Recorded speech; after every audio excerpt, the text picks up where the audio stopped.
it's like a D. Welcome to Saturday Night Live, where Hawk is trying to figure out what key that's in. Yeah, it's trying to. It's like I think it's C sharp actually. I don't know. We'll play it later. Anyway. Figure it out. Good evening, everybody. How you guys doing tonight? Let's do a quick roll call. Well, quick for me. Son of a Rabbit, Vinny Del Greco, Rubber Lips Crypto, Nas Love that City, name. Travelers Travels, Michael Cartwright, Todd Tebow, Nick the Best, 56, Taines, Strange Tamer, all set. 10 minutes to midnight, Offshore Miner, Scott Sheffield, Automatic Beats, of course, Goat. Good to see you, sir.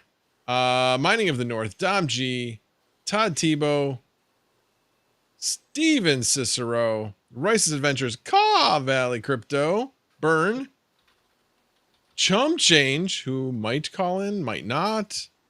Think more not than will, but we'll see. Let's see, who else did I miss? Caw Valley Crypto, been a member for 2 months. Thank you, sir. Appreciate it. Jean-Francois is here. Sherm, Crypto Shaped, I think these people I've already. Brad Johnson, Amy Lives Crypto. Good to see you, ma'am. Retro Mike, Patrick Murphy, Gordon Murray, Sutley Mining, Easy Admin, Galaxy 9 Synthesis, and that wraps it up. That's pretty quick. Yeah, it was. So, Mr. Goat, what'd you have to do today? What? Oh, me? Am I Yeah, going you. first? You are first today, sir. Yeah. Well, you and me went and had lunch with Joker Miner today. That was cool. Yes, we did. We did. Yeah, it was fun. Yeah. Did some exchange and stuff. I gave Goat some CPU power cables for the 7810s that I had bought from. Yeah, those are still in the car. Damn it. I forgot about that. I gotta go get them.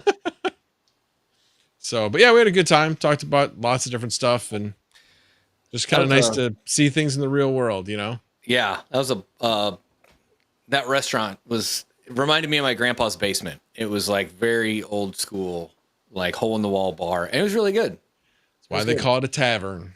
Yes. I wouldn't have expected anything different with tavern in the name. Yeah, it was worth it. It was fun. It was absolutely. a little bit of a drive, but it wasn't too bad. Was it like the Leaky Cauldron type of tavern? Leaky Cauldron? What? Kinda. I was thinking, I don't know, more like it looked like it would have belonged in the movie Casino. Oh, okay. Yeah, I mean, this is like when I was growing up, my dad took me because the football game was blacked out because it didn't sell out. So we went to a tavern to go watch the football game because it was on satellite. That's what this was like. So yeah, it was low ceilings. Yeah, it was cool. Yeah, it was good. It was good. And then I came back and pretty much did nothing. Watched a couple YouTube videos. Took a nap. I had the top off on the Jeep on the way back, and it got to like 90 degrees. So it just really beat me down. Yeah, I was surprised. I didn't think it was supposed to get that hot today, but it definitely got hot today. Yeah, it did. I went up north, searching for some cheaper gas prices. Ended up only getting like $3.15, but it's a heck of a lot cheaper than it was in the Chicago area, which was like when I got back into the area, the cheapest I saw was $3.79. So yeah, fuck that. I was happy. It was only like 6 miles north to get the cheap gas from where we were. So we were just north of Rockford where we met up. Yeah, so Joker lives much further west. He was the guy who had the long drive. Yeah. But no, it was good. It was a pretty good day. Agreed. It was a good time. So Mr. Mining King, you'll be last. Oh, me? Yeah, you. Okay. How was your day? All right. I mean, I was a lazy bastard. I slept in till like noon. So, must be nice. It is nice. Yeah. Very nice. Well, yeah. I mean, my kids are older, so they stay up late and entertain play themselves. video games. Yeah. They know how to make cereal. You know what I mean? So, really, they know how to make cereal? Just kidding. Yeah. Anyway.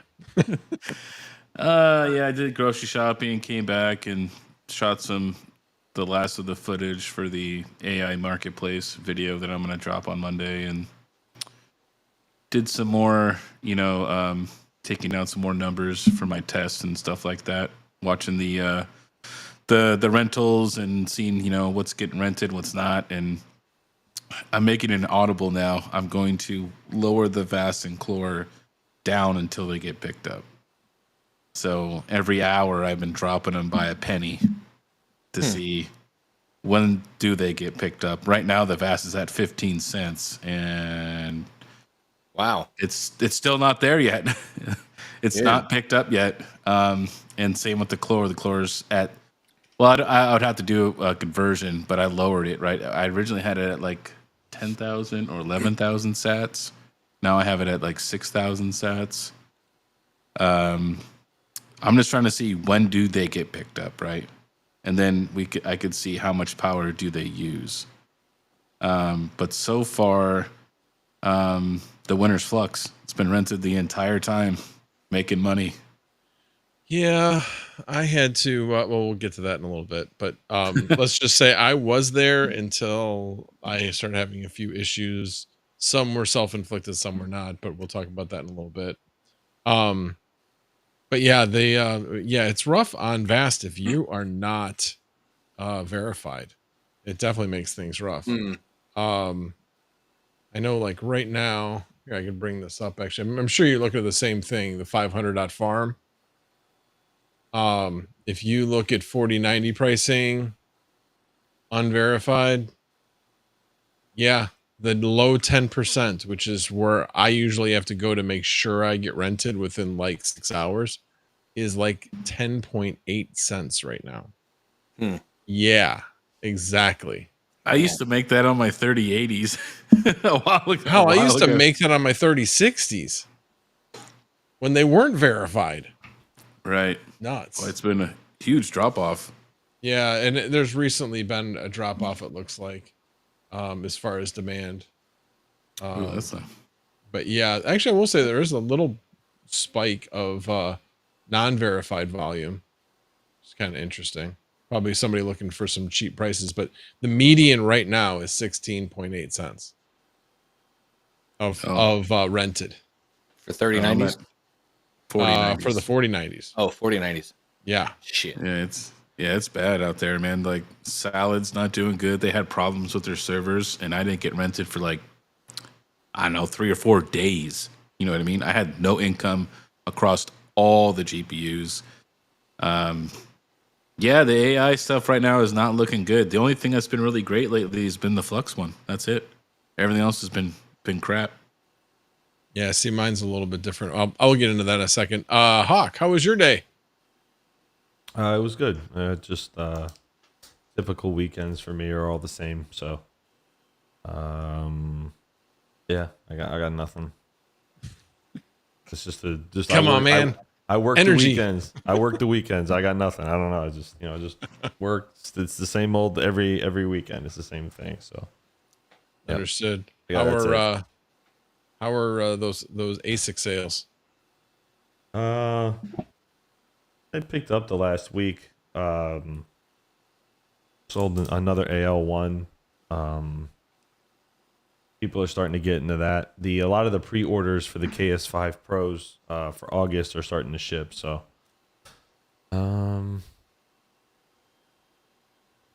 yeah, I got nothing else.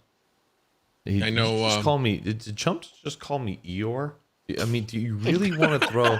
Do you really want to throw stones when you live in a glass house?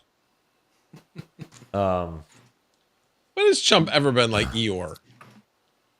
I get where he's coming from. He called me. You remember Eeyore? How he was? Of course I do. I know what the reference is. Thanks. Yeah. I'm just making sure. You didn't get the leaky cauldron one, and that's pretty like. Okay. How long has Eeyore been around? Oh, but still, I mean. But still. Eeyore was, around before you were even in diapers. So there you go. Yeah. One thing I did find out is that Pinocchio was like made in 1938 or something like that. Like before my grandparents were born. Yeah. It's that old. It's over almost 100 years old. This is crazy. Yeah. Something like that. 85. 85, yeah. 85. Well, Yeah. Whatever, it'll be 100 soon. kind of adding on to what King was mentioning about, I didn't really do anything on the AI side necessarily today, but I have been doing some things on it. I actually had to reinstall my Flux because I was having a conversation with Jeff Gee, and he's like, yeah, your grade is really bad on yours. And the reason for it was, the main reason was because I made a mistake. I over provisioned storage without taking into account the stuff that was turned off. Silly me. And so it was down for quite a bit of time because of that. And then I had a 90-second outage, which didn't matter. It was enough to take down the job. So yeah, I was like a 1 out of 5 leases type of grade. So he suggested, redoing it. I learned though, when you redo it, you don't get a new machine ID just because you reinstall it. Your machine ID is going to be the same. So for me, all I had to do was create a new VM, and then then it looks like a new machine. So so that's what I ended up doing, was just deleting the old VM, creating a new VM, and reinstalling. So gotten fairly good at installing Flux Core now. But so far I have been online for, again, with a 3090, not a 4090. 3090, I've been online for 22 hours and 27 minutes and still have not been rented. So I've been hearing more and more with 3090s on Flux Core that they are going unrented. So maybe not the way to go for those. But on the other hand, my Vast is doing great. 12 4090s between 2 rigs, and made $500 last 2 weeks, or last week, I mean. And it has been just rented flat out. So I've been really happy with that. Yeah, it's for Vast. And then actually my Salad experience has not been horrible, but I also have lesser cards on it. My 3060 Ti's have been rented. The ones that have 64 gig in them. I have one that only has 48. That one has not been rented as much. And my 3060, surprisingly, hasn't been rented as much as the 3060 Ti's, which I thought was really odd. And the pricing on them is almost the same. You make a little bit more on the 3060s. So it just seems like they're kind of pigeonholing the jobs. Like if it's a certain type of job, it only goes to 3060 Ti's, even though 3060s could probably do it just about as good. So I don't know. And then my 3090, when it does get picked up, it is actually like picking up like the 3060 Ti or a 3060 job, because it's only making like $1.70, $1.80 instead of the $5 jobs that I was getting before. Yeah, so that's my current experience right now. Looking at it today, I mean, for the last almost 2 days, I've gotten jobs back since they fixed the servers, right? So the 4060 Ti's are actually making like $5 a day, and my 4090 is only making $3 a day. Oh wow! So it has a low paying job, you know what I mean? And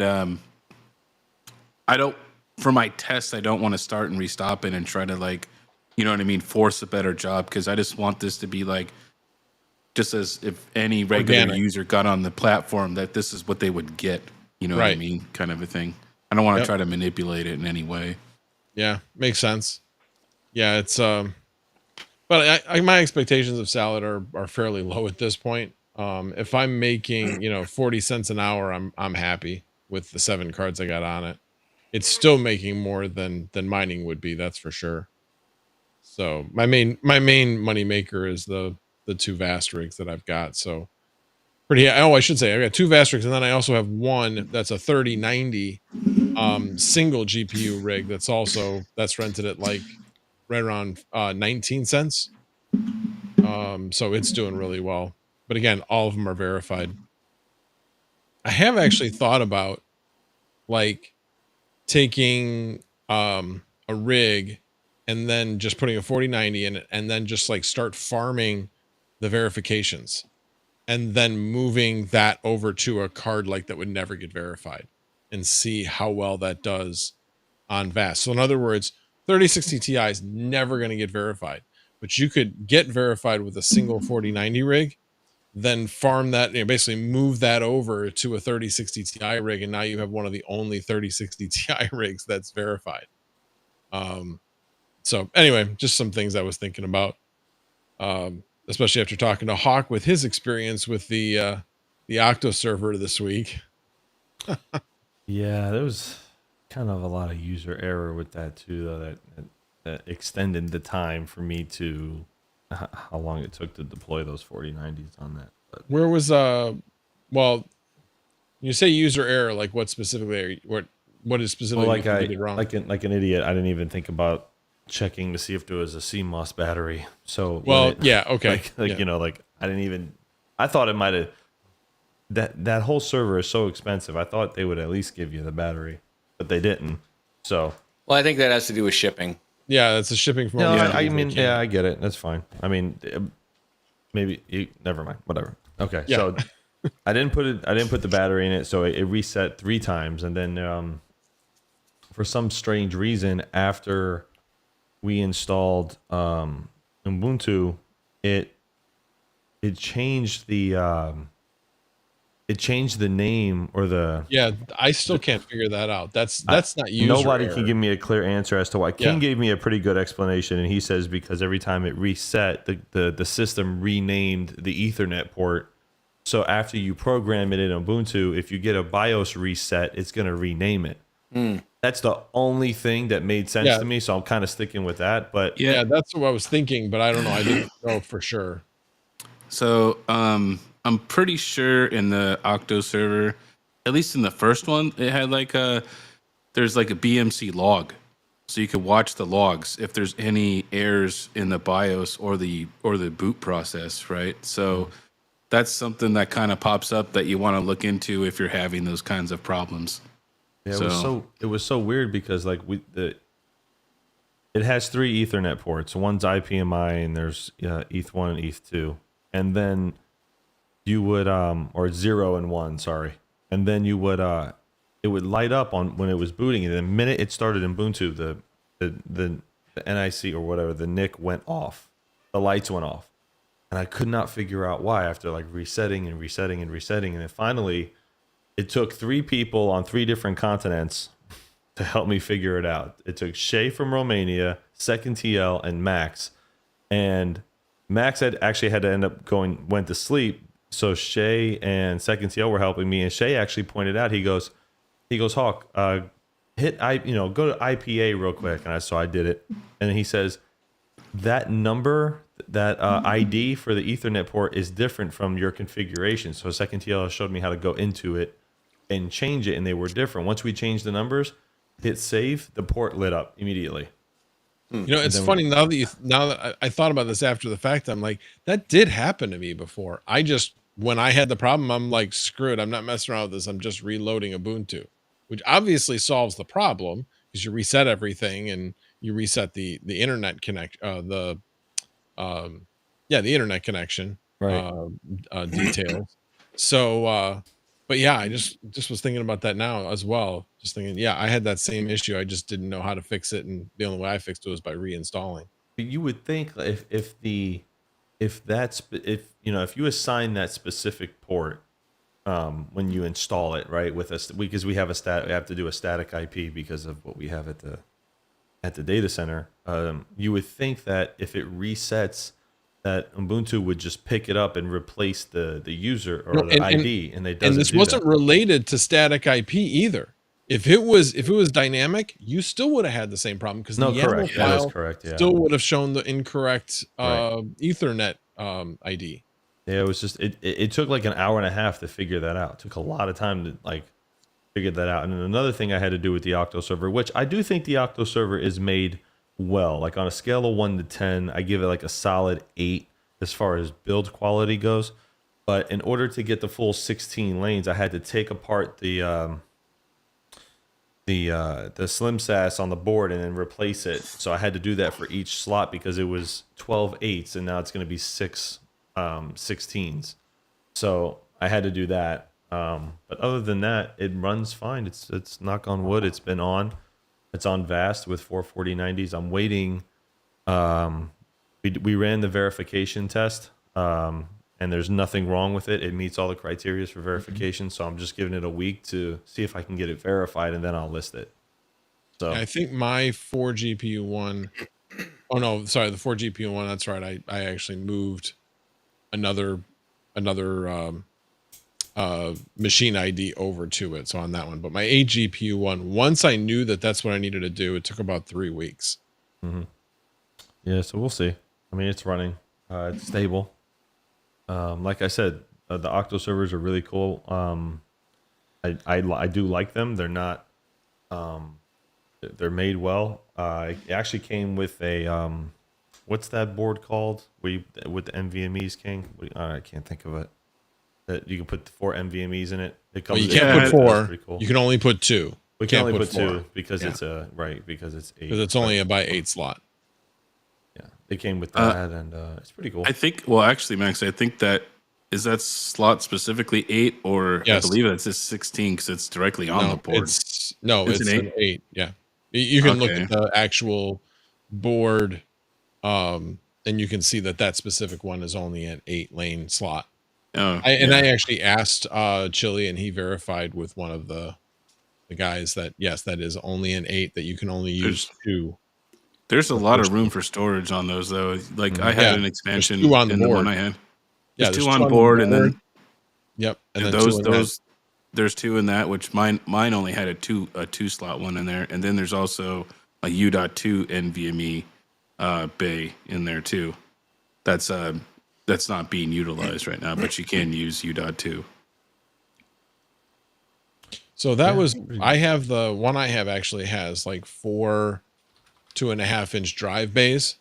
Oh, okay. And I was trying to figure out, that didn't come with the cables or anything to connect that up though. But they said I probably would have to like take away one of the slots because obviously it's a slim SAS, or it's a SAS, there'd be SAS drives. So it would obviously need additional lanes. So it would take some away from the lanes that were there. So, but I don't see myself using that. It's for compute, not for, if I was, I suppose, running like a NAS or something like that, it'd be kind of cool, but that's not what I'm using it for. So anyway, but yeah, I thought that was pretty interesting. Oh, the other thing I was going to mention about that was, and I thought this was really cool, that second TL limited your timeout.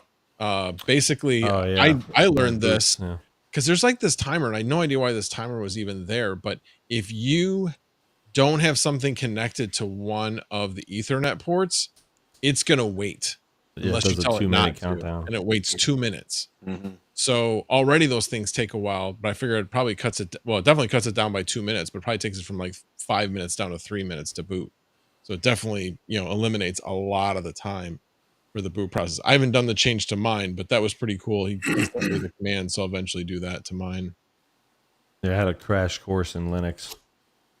Yeah, it took me 6 hours to get all that up, and I couldn't believe it was taking so long. And a couple of the things could have been avoided had I been paying attention. But it is what it is. So well, most courses in Linux end up being crash courses in Linux. Yeah, for the record, when you were driving up there at 6 p.m., what did I say? No, you did. Yeah, you said. He's like, I'll be out of here by midnight or 1. I'm like, I thought it would actually. No, 3. it took longer than 6 hours. Yeah, I thought it would be. I mean, I figured 6-7 hours on something probably would have been enough. But Jesus, like that thing took a long. Just time have to plan for problems. You plan for things to go wrong on because they're extremely configurable, and so you just have to account for your own mistakes as well as maybe any mistakes in how they cabled things up. So I know you said the second slot you said you had a lot of trouble with. The second slot I had trouble with. I could not get the board to register 16. I unplugged them, plugged them back in, swapped them, moved them around. Then finally, like I just took them out again and then made sure that I, put them back in the right way, and then they worked. So 3 and 4 were just, they were easy. I didn't even have to touch 3 and 4. I just changed it on the board, and that was it. Right. But the sandwich I had at Wawa at 4:30 in the morning was fantastic. That was the highlight of the night. Wow, that makes me, Shay, and Second TL feel so special. That was the highlight of your night, not the fact that we were all helping to get it up and running for you. I was King smart. Went to abandonment. bed. Yeah, I was smart. I went to bed. He didn't even say goodbye. He deafened and then just disconnected silently. I Like, knew as if he, I like, knew where this sneaked was out of the going. room. I knew where this was going. I'm like, That's okay. I'm It's just all gonna right. I know who slowly my just friends walk are. It's away. okay. That's all right. I'm just gonna slowly walk away. This was King. Yeah, just kind of just Yeah. slid. Yeah, that's it. That's exactly what he did. The meme of Homer Simpson backing into the Right, bush. exactly. Yeah. That's exactly. No, he did message me. He's just like, oh man, the networking is not working, and it's just like, are you sure it's set up? Like he thought it was my I don't know, network administration skills here. Nobody Okay. out of fault. all of All right. us, nobody out of all of us thought that it would change the name of the port. Like nobody thought that. Right. Now I know, but I've had that problem before though. I had that problem before with a rig, and the only way I had to overcome it was to install Ubuntu desktop and then go through the vast install and disable the GUI. I bet if you check the logs for Same the thing, BMC, I bet you there's a bunch of resets and all these things I'm in sure. there. If you would, I'm always telling people, man, like you gotta check your logs. If you're having problems, hey, there's a log for that. Okay, all you gotta do is read it. Yeah. I don't disagree with you. I just gotta read it. Yeah. Yeah. Anyway, it was an experience. So he said I went to bed. Well, yeah, I went to bed, but then I woke up with a leg cramp. So I needed to be up at 3:30. So He comes back in. He's like, "Where are we?" I'm like, "I'm just like Max. I fucking hate it. I'm gonna break it with a hammer." I caught him in my God. full out freak out mode at that point. I was so angry. pissed. I was Yeah. so pissed. I'm tired. Like I have to drive an hour and a half back home. I'm like, ugh. And then I still had some stuff to do for Terra when I was there. So it's like once I got that done, then I had to do a couple other things, and it was just. Is that the first gen Octo server? No, that's not the first gen. I think it's the second. It's the Epic Rome editions.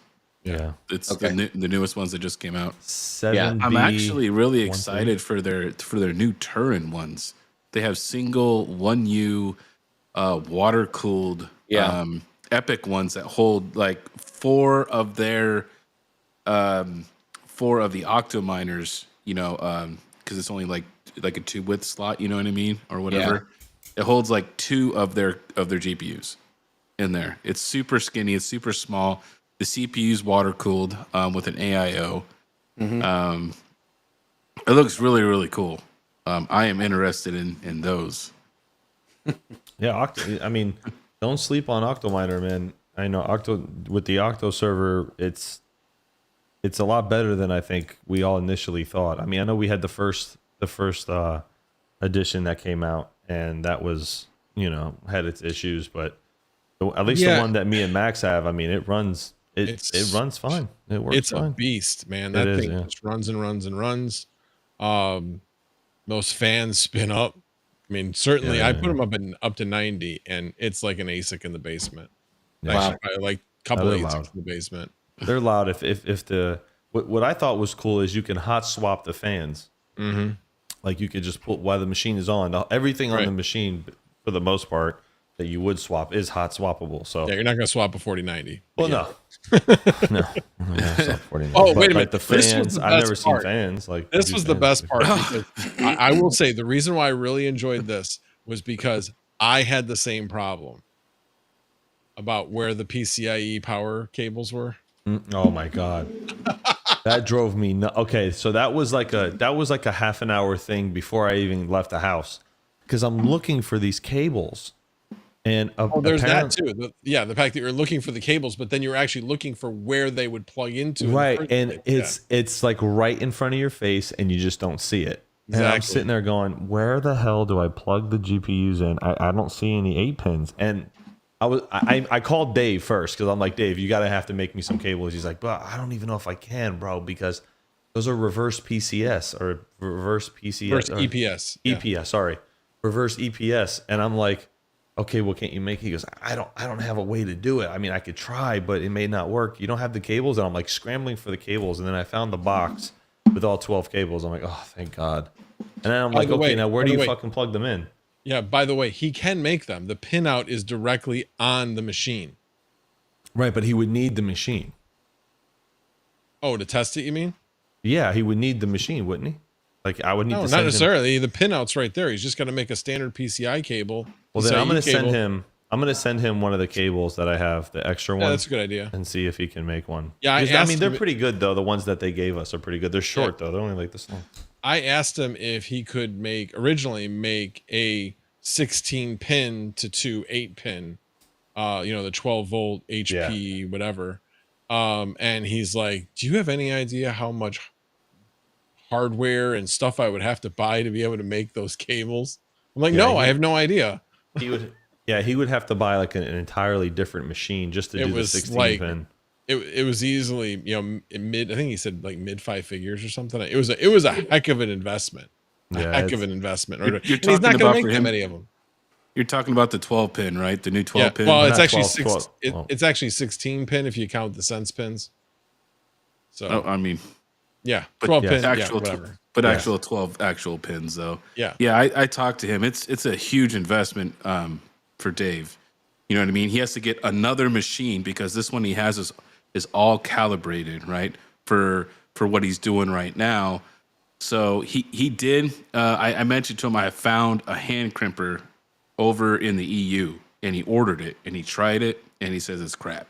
You know what I mean? So it's like 10 grand for the machine. Then you got to go pay some engineers to actually tune the machine to be able to to do the crimp and everything properly. So I mean, it's probably like a $20,000 investment.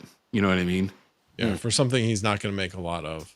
Exactly. You know what I I mean? did I did actually for the one because I got the cables for all the ones that are in the front. It's the one in the back it doesn't reach. They didn't make like one long enough to reach from the top of the card to reach down to the board level. So he's gonna I talked about it. I got to get back to him and get it. But anyway, he's gonna make me like 2 just extension cables, because when you're just talking about straight through extension cables is all I need for like just a couple of inches. So Just an idea, not that anybody would recommend it, especially if you wanted to resell the card. But can't you send him the stock ones from NVIDIA and have him make custom ones? Like, What can he stock ones of remove the 16 from the stock cables that come with the 4090? Can he remove that pin and rewire them? But you said he needs the tool to do that, though, right? To make the pins. to make Yeah, this to make- 16 Yeah, he's the actual not- pins he's not- that go in the. Right. And Can he yeah. reuse the pin if he was to be able, like, to, you know what I'm talking about? Like removing No. it and using the, no? I don't No. know. I was asking. I don't think it works that No. way. I don't know. I have no idea. I don't make pins. Unfortunately, no. Yeah, he explained to me everything he was going to have to do for it because he did. I know some. When we went to CES, he actually got a lot of people who wanted to do custom cables from some of those people at CES. But the problem with that is it's like one-off times, right? You know what I mean? It's when they have like conferences and projects, and it's so much money to where there's not that much demand. You know what I mean? And it's a huge investment, you know what I mean? And Dave's like funding his own company, so I can completely understand the risk with it. Well, you'd probably have to mark up those cables quite a bit just to start making revenue back, just to ROI on the Yeah. investment. He wouldn't sell them because he'd have to charge too much for them. No, right? He would price himself out. Yeah, exactly. The one thing though that is, I think that Octominer is going to be challenged with though, and probably Goat will attest to this, is going to be their customer service and warranty on all their parts and how they do RMA and all that stuff. Like how they did Octominer, where some people like waited months for stuff. People aren't going to wait months for their server stuff. They're not No. going to wait more than a few days. You know what I mean? Well, and this is- and wasn't Chile saying that they're going to have a U.S. Like station where parts and repairs and things like that are going to be? I mean, yeah, I think they're gonna have to significantly ramp up. And I know he mentioned it, but I don't know how far along they are in that process. But I know like people choose to go Super Micro and Dell and Gigabyte and all these other companies, right? Because you can pick them up, call them on the phone, and they're going to get a part right out to you, right? You know what I mean? If you're a main data center, you know what I mean? They're going to have it right to you right then and there. You know what I mean? It's like they're not going to wait a week for you to get back on an email and then, you know, and I don't mean this in a bad way, but there has been a few times where Harry's gone, you know, kind of MIA a little bit, where, you know, the company's kind of in this weird limbo. You know what I mean? Like, what does that say as far as like from a customer standpoint? You know what I mean? Mm-hmm. Like, people need these parts and there's no one to get a hold of, you know? So I would say they're going to have to really step up their customer support and show that they're going to be really active with these, you know, with these clients to offer long-term support. Because I mean, most times when you buy a server, you know what I mean, it's going to be in there for at least 5 years. You know what I mean? Yeah, depending on the server and the workload. Yeah. I think some of these AI servers are going to have a quicker refresh cycle. I mean, especially with, well, I mean, it's going to depend a lot on the advancements of AI. Some of these new language model training types that are going to be coming out are going to be less resource intensive. So maybe some of this hardware will be able to be used longer. It'll create more longevity. Right. But if they stay on this road of like the GPT-4 and then the 4.5 and then the 5, and it's the same old, and they're just adding more parameters. I mean, Google came out with one that was like 86 or 88 billion parameters now on their Gemini model or one of their language models. It's insane. It takes, I mean, GPT 3.5 took 1,500 megawatt hours to train over several months.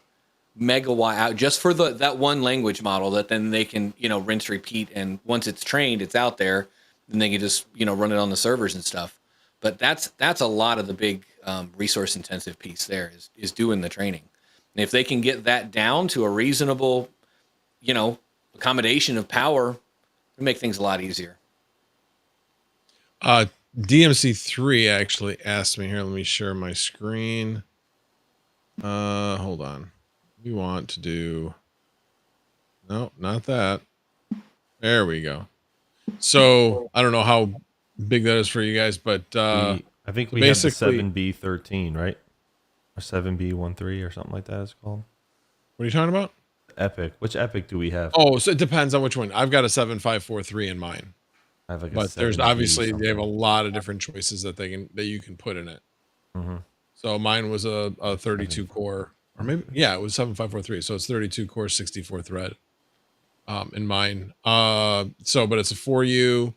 It's just one single processor, 16 DIMM slots. I've got 32 gig DIMMs, so I've got 512 in mine. And then up to 6 quad slot X16. That's the way both Hawk and I have ours set up, but we both only have 4 in it currently. Mm-hmm. But you can do 12 dual slot with only by 8. That's pretty much the main things. There's 2 M.2 slots on the board. Like I said, it's got that 1 8x PCIe slot that you can put in for more M.2 slots. But yeah, 4,800 watts. It has 3 power supplies in it, so 1 redundant. Just full transparency for everybody. I also received my Octo server for free because I was working with Octominer and helping them with a few things. Now, one thing I want to say is I look at this price and I don't know if $5,500 is... I feel like it has to come down a little. I mean, I don't know. It seems pretty pricey to me. No, you think that? It's expensive, but look at what the competition has. This is competitively priced. Yeah, that's on par for what you know, Dell, Supermicro, HP, IBM even. Well, IBM's a little expensive, but I mean, when you say on par, wouldn't this be on the lower side? Wouldn't it be another $1,000 or $2 for like a comparably priced from one of the other vendors? Not for me. Okay. I mean, I'm a Premier partner, so looking at that, it's around the ballpark. I mean, once you start adding things like markup and pro support, that's one thing they don't have on here is, I mean, if you order from Dell, you get pro support with next business day. SLAs or 4-hour SLAs, depending on where the server is in the country, where you can say, hey, I had a drive die, or hey, this RAM stick, crap the bed. They will put it in somebody's trunk and drive it there within 4 hours. It'll be at your shop or at your data center or whatever. That's something that I think would be a huge value in something like this, especially in the AI game. Yeah, that's true. Actually, in a past life, I had critical parts storage. Our critical parts was for like cancer treatment, whether it be radiation was the main thing, radiation machines. But yeah, that's exactly. It didn't matter what time of day it was. I'd get calls at 2 a.m. I'd have to drive to the warehouse, pull the part, and somebody else would actually be calling the driver. So and then I would just meet the driver. So yeah, it's really great to have that service. That's for sure. Ours was, which was kind of funny. A lot of that was part of ours, but the other part was like, it was basically 7-Elevens. We had critical parts storage for 7-Elevens, and it was usually something related to their printer. And I'm like, really? They really subscribe to this service to make sure their printers are up and running? And these weren't like point of sale service printers. They were like printers in the back room. Yeah. Interesting. It just seemed odd to me. But anyway, I digress. Past life. But anyway, that's it gives you an idea of how they're configured. What's the most expensive one? Just out of curiosity. They get fucking expensive. I mean, you could add another to get like the 64 core. That's going to add another like 350. And then you can actually do 256 gig DIMMs. That could get real pricey. Get 16 of those. Storage. Max out your memory. Yeah. Yeah. Now we're getting up to 25 grand. Jesus. Yeah. What about adding additional storage? That gets expensive. Yeah. I didn't put in any of the storage. Let's say you put in multiple 4 terabyte NVMe's. Oh yeah, dude. Put in. You only did the 2. Put in 2. Yeah, for the X8s. Yeah. Yeah. I do have the 10 gig card in there, but you can put in a 200 gig card in it. 200 gig? Jesus. What the hell would you need 200 gig card for? 200 gig is that? Hold on. Is that's not a single 200 gig port. That's like multiple QSFPs then, right? Yeah, 2 by total InfiniBand ports. But you're gonna have this one's 200 gig. Yeah, that's data center shit. Yeah, oh yeah, absolutely. But yeah, I'm happy with having the 10 gig. I don't even use that yet. Although I have thought about it, just getting an SFP Plus module. Is it copper or is it actual SFP? No, it's actual SFP. I'd have to get I'd have to get ports for either one of them. But I'd probably just do RJ45 on them. Is there really any real advantage to running actual fiber on those versus RJ45? Latency. Oh, really? Yeah. Yeah, you're talking about light over copper. Yeah, I mean, it makes sense. That makes sense. I just figured over that short of a distance, I wasn't sure how much you'd really. Well, yeah, I mean, I guess distance comes into play too, but I mean, it's fun to say you got fiber running in your basement, I have thought about it because I ran RJ45, from upstairs to downstairs before I got the SFP Plus modules. Now that I have those, I've got 10 gig running from upstairs to downstairs. But I have thought about maybe replacing those with optical and then putting an optical cable between the two. I've got some direct attach cables that are SFP Plus that I'll give you that I'm not using. They're just around here. They're essentially fiber cables, but it's not like an SFP adapter and then you get the LC fiber cable and then another adapter. It's all just SFP to SFP direct. How long is the cable? I think 3 meter. It's either 1 meter or 3 meter. Yeah, 3 meter would be plenty. I'll check after the stream and see. I will definitely have to move it from where it is right now, no question. Because right now I could fit everything within my rack, but I don't want to turn anything off. I want everything to continue to run. So, yeah, there's that. Sorry. Let's put everybody back where they belong. There we go. One thing I found interesting is that the transatlantic fiber lines underneath the ocean, it was one of those lines does 200 terabytes per second of information transfer. Yeah, I was they're like they're like this. they're big like around, this too. big. I was like, that's Yeah. crazy. Yeah. That's just Well, so it's the interesting thing about it. So when I was actually working for Tellabs, that's what they do. They do cross connects. Mhm. And when they were just starting in the late 90s, there was just light. It was just light. It was white light. That was it. How much data can you transmit across that one fiber with Right. a single light? Mhm. And then they did dense wave division multiplexing where they split out the colors. Yeah. So, and now it's just a matter of how many times can you split into different colors to basically every time you split a color, you get the same amount of data down that color. so my So question you're is multiplying it based on that. as we enhance fiber connections, right? And how they work, what would be after that? Like, let's just say we reached a cap, and although we're probably never going to like outdo fiber, but let's just say that the Yeah. world did Yeah, they will. long term. Like, what's after yeah. that? What other technology could we implement that would even move it quicker? Tell me something that can transmit faster than light. No. Have you seen Li-Fi? Yeah. I understand. I get it. Li-Fi? Yeah. Have you seen the Li-Fi modules? No. So it's actually providing power over light.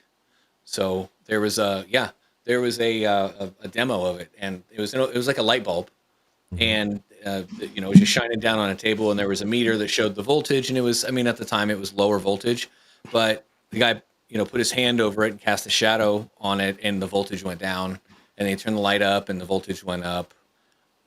Yeah. Scott says fiber optics were reverse engineered from crashed UFOs. I believe it. I believe it. I believe it. Conspiracy theories now. No, Yeah. I believe it. I mean, Ethernet can support speeds of up to 400 gigs right now. I think is the highest that they've done so far. 400 gigabit. So Ethernet is still very much a thing for us. That's so fast, man. When you think about that, I mean, King was playing with.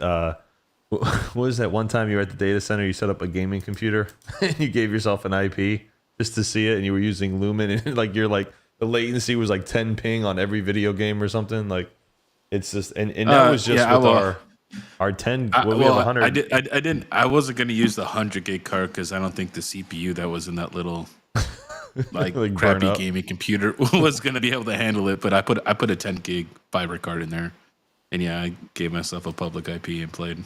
That was cool.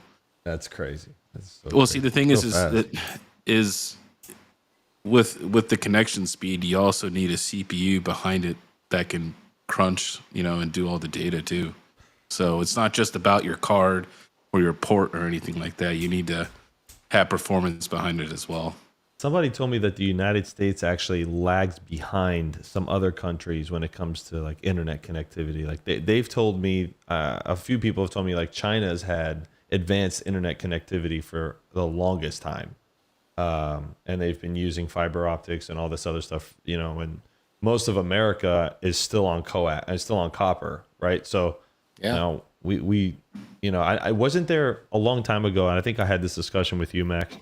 Wasn't Google planning like this large construction project across the country? I think Goat and I talked about this, where they were planning to replace every single copper line with fiber, and then it kind of got shut down. It's supposed to be the largest construction project in history. Yeah, I think they realized that they might have Yeah. ended up a bit more than they could chew. Yeah, it was like on $1 that trillion or like $1 trillion or something like that, or some Probably crazy number. multi-trillions, to redo the entire infrastructure of that. But I mean, So- think about just I guess it was 2 years ago, 2022, maybe it's 2021. The government finally put the restriction down on POTS lines, plain old telephone system. Like, so a lot of these companies where they have telephones in elevators, they have to come up with a new way to do that, and the government's like, figure it out. So it's going to take something like that, where an entity of some, a government of some kind comes down and says, no more coax, no more copper. It all has to be fiber, or it all has to be, insert technology, whatever it is. But it took, I mean, how long's the phone, RJ22 been around? Right. Fucking forever. and they're just now obsoleting it to a point where they're forcing obsolescence. Yeah. Yep. Yeah. I'll put this in perspective. So currently I have a 2 gig download for my internet connection. Son of a bitch.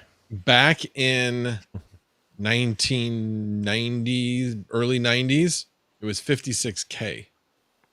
That is an increase of speed of 35,000 over a period of 35 years.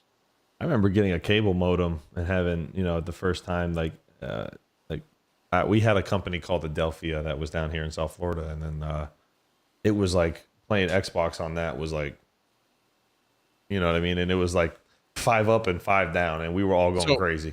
If you do that math in 35 years from now, if we increase the same amount, that would be 70 terabits a second. Well, totally possible. Totally possible. That's just would be there. With that kind of speed though, could you really let's say because every time we play like games with Second TL, I kind of just put this reference in there because he's in Australia. How much per distance? How much can you get that latency down? Like if the latency is still just about distance, because again, how fast is light traveling? Now with him, he might be bouncing off a satellite because of where he is. I don't know if he's straight fiber. When you talk about between where he is and the server, there might be a satellite hop. I don't know how they're all structured at this point. It might be all fiber. Just maybe you have to do the thing go up to like Japan and then over. There's lines going to through Australia. Look at the map. You can see. Right, but how many hops does he have to take though to communicate with the server to get the information back to play the game? So you'd have to do a trace route to that IP and back and see how many hops that is. You know what I mean? Because that's him clicking the mouse. You know what I mean, and doing an action to talk to the server to talk back to him.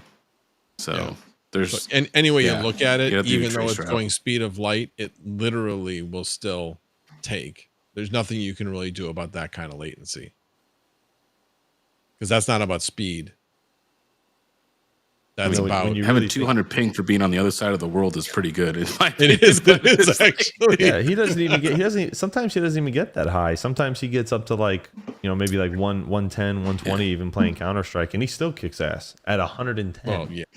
But what I realize is a lot of these like trading platforms too, like when you trade. Oh yeah. They will park themselves right next to the switching center because microseconds matter. Yeah, it's crazy. These guys, they when they do like this day trading and stuff, a lot of them will move to certain areas of a nexus point. So there's one hub, and I think it's in Europe, like where a lot of the internet, it's kind of like an intersection where I can't remember where it is, but it's one place in Europe that handles a lot of the throughput coming from the United States to Europe and heading into Asia. And they said that there's that the real estate around this facility, he says, is insane. It's in the millions, and traders from all over the world are like lined up waiting to get to this place. There's also one in oh my God, what's that server? It's in Beverly Hills, or it's somewhere in LA. There's a big building that has a bunch of Microsoft AWS, and they put it there because of it's another hub for the United States going across the Pacific. So like all the real estate around this building for the latency is just like, I mean, could you imagine like you're trading at a 50 millisecond ping and you got a guy across the street trading at 10 milliseconds. You know what I mean? Like just because of where he's at, and that's wild, man. Like, and they can beat you on the trade, and we're talking so fast of a it's when you think about it, it's nuts. It's the original MEV. Yeah, right. Exactly. Somebody beating you on the trade. Somebody told me, he said, if you're going to day trade, you don't want any more than like a 50 millisecond ping to the server. Like you want 50 or less. And I'm like, dude, that's insane. But yeah, it's crazy. Yeah, technology's moving fast. All right, well let's get back to crypto. Talk about moving. So Kaspa hash rate. Did you guys watch Panda's video this morning by any chance? Not. I Because it know went up it's, to like over 900 this morning. It seems like it's bounced back down.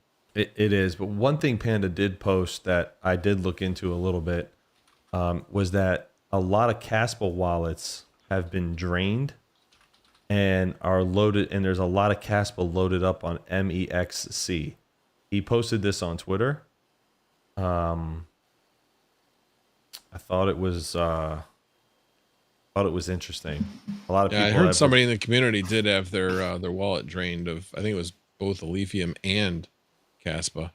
yeah. Damn. Yeah, I watched my Alethium. I wonder how. Like, how's that happening? Here it is. Let's see. This guy said, "Does anyone know what happened with MEXC Cas wallet today?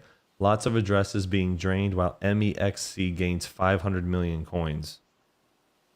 I don't know. So that's I don't know. I guess all my Kaspa's on Tangent, so Hyroot says what wallet? I don't know. I think they were I know web wallets, right? They were web wallets. yeah, I think they said web wallets. Yeah, Yeah, web wallets were drained. Ooh, I don't like those ones. Yeah, No. I mean, not a fan. That was your only option for a while there, though. It was. Yeah. I mean, I still didn't like it. Yeah. I mean, yeah.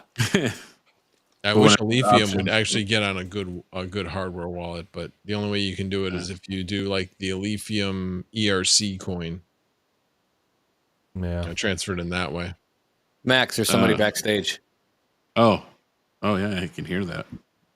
I don't see. Huh? Oh my lord! Who called? Somebody called the plumber. Oh, it's Mario. It's I was me, like, "Where's Mario. that noise coming from?" What's up, boys? Hey, how you doing? What's going on? This is I don't know how a DJ does this in public. It's real weird. He just I'm not does gonna it. lie. Why is my camera so close?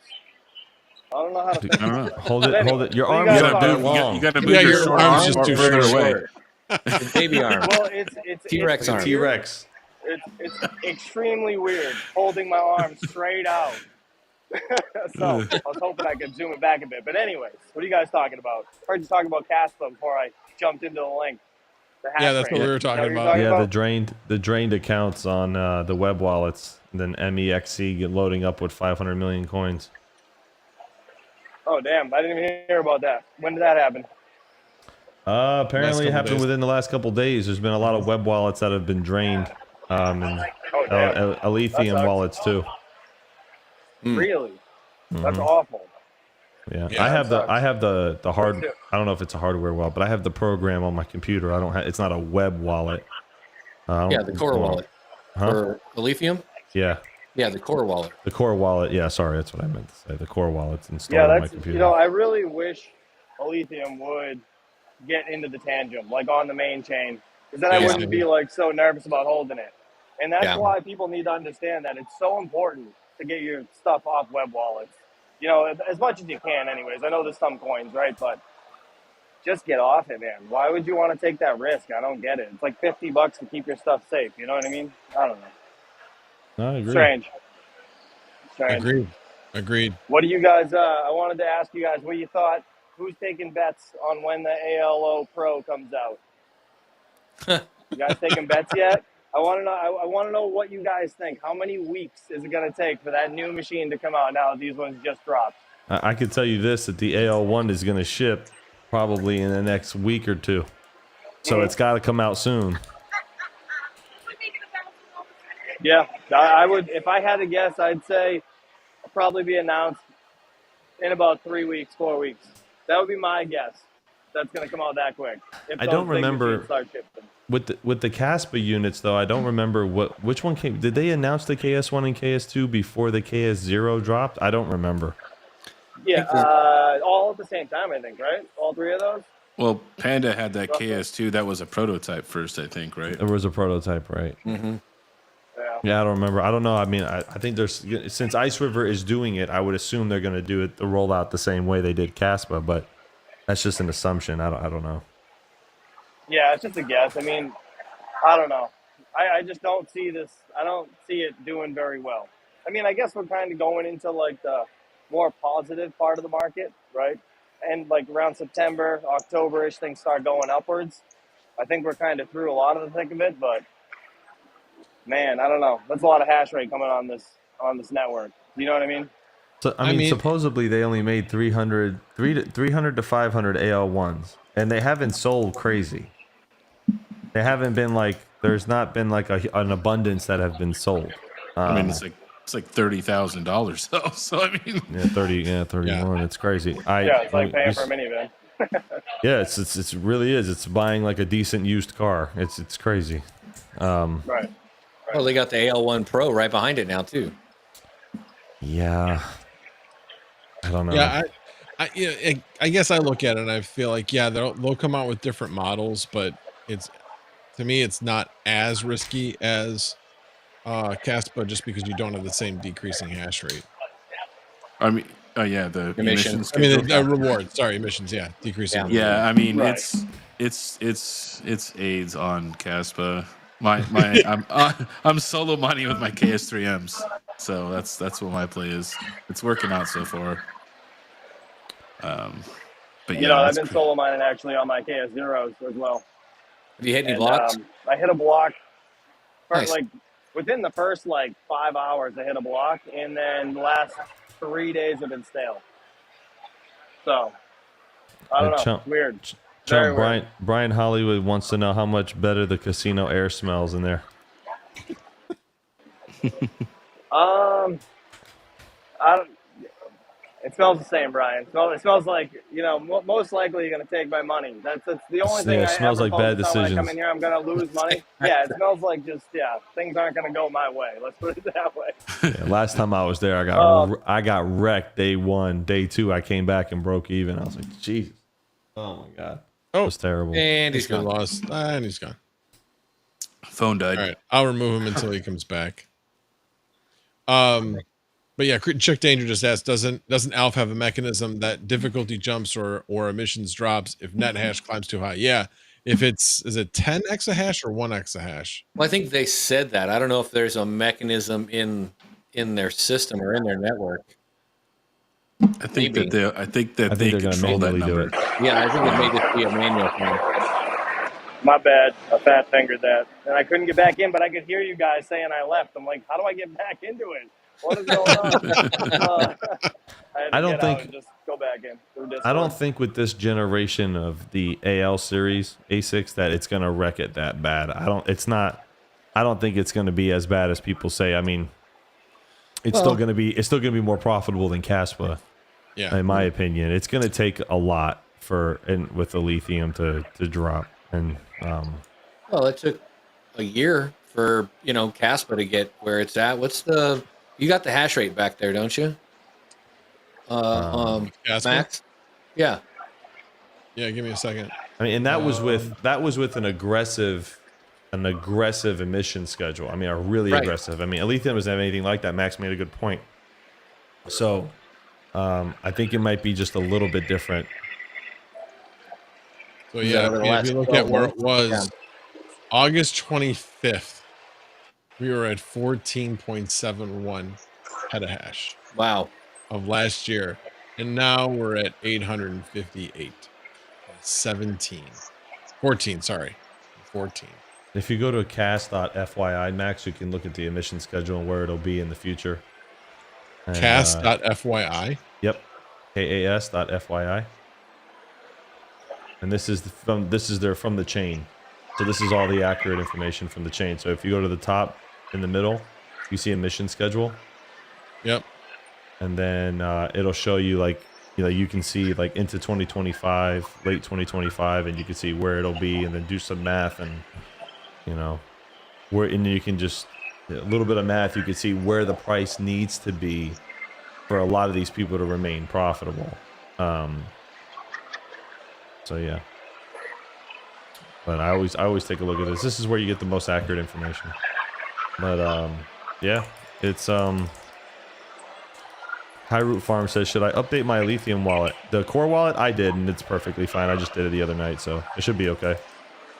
Yeah, depending on where you're keeping it, I would.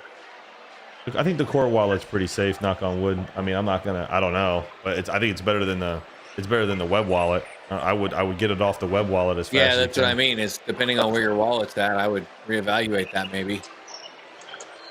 Yeah, like not on your everyday computer. It's on my daily, and I have Malwarebytes scan it constantly, but it's the only core wallet I have on my daily driver. Gotcha. I mean, their wallet's nice, yeah, but I'm gonna be honest. I'm Actually, not very- holding anything significant, like insignificant value that doesn't have a decent wallet anymore. You know what I mean? Like an actual hardware wallet. I want something. Yeah, I don't there's care nothing- if it's like. There's nothing for lithium. I know, and that's what sucks. Like I That's want the to only- hold that's- some, but I just mine it right to the exchange. I'm not gonna mess around. It's not worth it for me. You know what I mean? Yeah. I don't know. Another one that that's makes how me I feel nervous about it now. is Zelcore. Because that's where I got my I've flux. never liked it, to be honest. But Yeah, I think That's just Zelcore me. still got a lot of issues. Yeah, I Zelcore like just Zelcore. just for the fact that, I mean, I've got nodes, so well, one node anyway at this point. But yeah, you have to hold it on either Zelcore. I think you can hold it on SSP. I just haven't made the transition to it.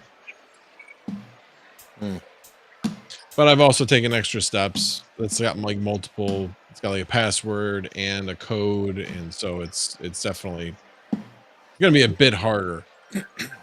That's for sure. On the new one, the SSP. I haven't No, played with I'm that just one yet. on Zelcore.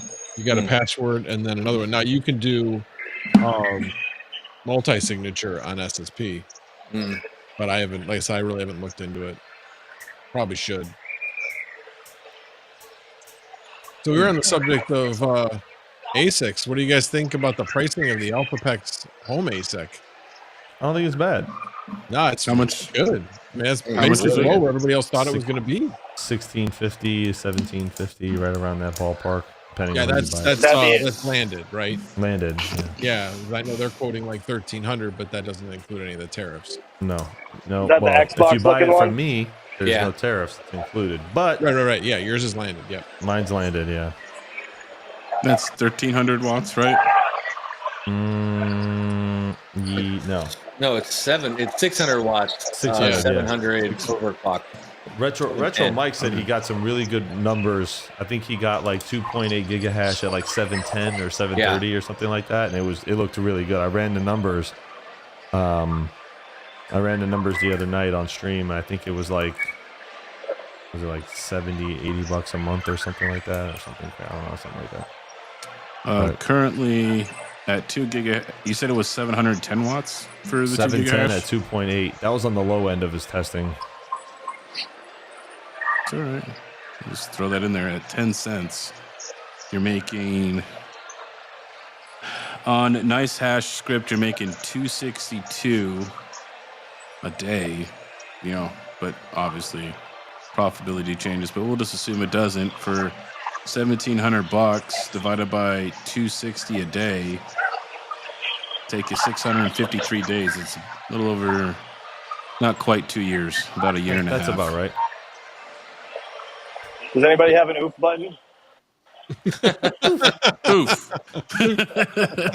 I mean, a 2-year payback is just, it's how the majority of investments are calculated. So, I mean, but Buy the the problem coin. I think is with crypto hardware, I think it's a bad metric to use. I mean, I don't know, but then again, how are they going to price them? So I don't know.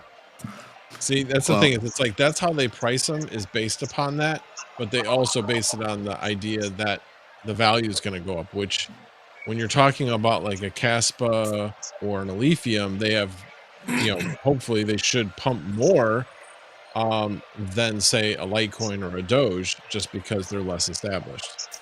Lower cap. So it makes it a little bit more difficult of a sale when you're talking about that's what you're mining. Now, don't forget you can also add bells to that as well. You can triple mine it. Yeah, that's I don't know something how else to much that consider, adds. though. It's going to add at least 50 cents to $1 at least. No, well, Wait, really? currently right now, Dependent, man. Iowa. No, he's not Depran anymore. Okay, I call him. he's Depran. Iowa. All right, You will never not be Depran. Yes. All right. he's Iowa crypto mine. I said it. All right, Iowa. All right. Okay, he did a test, but see, here's the problem: is there's not that much trading volume, right, for bells. So it's like really subjective. And when people start putting sell pressure on it, then how's that going to make it change work. it? Yeah. But he's just like, currently right now, it's like an extra $2. Okay. On what? Yeah, his L3 Plus, I think The it L3 was. Plus I gave him. An extra $2 per day Really? on an L3. Yeah, right Yes. now. Yes, right now. He Well, showed us the right numbers. now, until there's sell pressure, right, from the bells Could being change. liquidated. You know what I Which mean? is why I said 50 cents. I mean, he's saying $2. I think maybe 50 cents is more realistic. It's all based for- upon what the current price is, though. Yeah, Right. so Price will change. that's all done poolside too, right? So Right. it depends on the pool. It is done Yeah, he was- poolside. Yeah. Now Brandon was also doing testing, but his was even higher. But he was using, I think, Mining Dutch. Yeah. And I want to say that Iowa was using F2 pool. But here's the thing: is nobody's even really thought about this. Is Litecoin isn't carrying these ASICs. You know what I mean? That's Right, not yeah. where your profitability comes from. Doge. It's the Doge, and then you're also gonna count on the bells, right? So to me, it's just like, I mean, how much greater do you think Doge is gonna go up? You know what I mean? I know it just takes Elon saying something or doing something, and it just goes up. But I mean, like, I don't know. It's like your whole ASIC profitability is dependent upon that meme coin. You know what I mean? Yeah. That's mean- what it's solely based on. That's all the L7s. I mean, it's been that way. I have the mini Doge 3, the one that Gold Shell sent all of us. I was thinking about running that test as well and just seeing what it'll make, putting it on Mining Dutch and just see what happens. Be interesting. I should do that. Mikkel said, hey, Mikkel, which project is it? It says their emissions are changing as well in like a week or something. Bells. He's talking about bells. Oh, that's probably gonna Okay. go way down then. Yeah, I'm actually logging into my mini Doge now and going on Mining Dutch. That's a lot better payouts than unmineable. Okay, bells, yeah. So, I mean, I don't know. Maybe it'll end up being 10 cents or a quarter. You know what I mean? Once a lot of people start mining it and, there's sell pressure from people selling. I think Because the pools usually... just have to adjust, right? And then all the Yeah. script miners will just kind of do it too. Because usually when ASICs or anything like that comes out for mining, it's like, oh, you're going to make like $900 a day. Yeah. That's actually not the real number that when the ASIC comes out is what it is. You know what I mean? Because they build so many, then they sell it, and everybody launches online, right? And it ends up being like, like an eighth of that or like a tenth of that. You know what I mean? It's unrealistic. So it's just, I know it's going to add something. I think it'll be more around like 10 to a quarter. 10 cents to a quarter. Brian Hollywood Long just run. asked which pools are triple merge mining. So that was obviously F2 Mining pool Dutch. and Mining Dutch. Were those the only two? That's the ones that they were using. Okay. That's the ones that they I were like using. F2 pool. F2 pool is good. What wallet can you hold bells in? Is there any like specific They wallet? got you guys core know? wallets. They got core wallets. They got a web wallet. They got a node wallet, so you can run a Bell's node. Yeah, they're not. But I mean, I would Whoa. just use Mining Dutch and get paid out in Doge for all of it. They do the auto Oh, conversion. that's cool. That's Yeah. cool. Yeah, Okay. that is cool. And Yeah, it's that's way not better, just for sure.